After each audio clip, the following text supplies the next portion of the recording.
Revelation chapter 1 verse 1 to 8. Verse 1. The revelation of Jesus Christ, which God gave unto him, to shew unto his servant things which must shortly come to pass.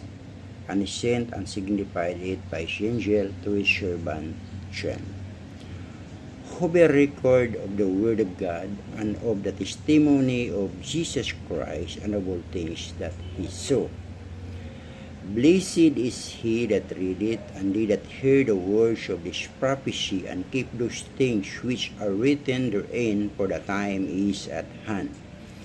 John, to the 7 churches which are in Asia, grace be unto you, and peace from him which is, and which was, and which is to come, and from the 7 spirits which are before his throne, and from Jesus Christ, who is the faithful witness, the first begotten of the dead, and the prince of the kings of the earth, unto him that loved us and washed us from our sins in his own blood, and hath made us kings and priests unto God and his fathers.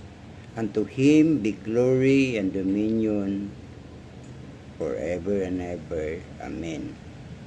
Behold, he cometh with clouds, and every eye shall see him, and they also which pierced him, and all kindreds of the earth shall wail because of him. Even so, Amen.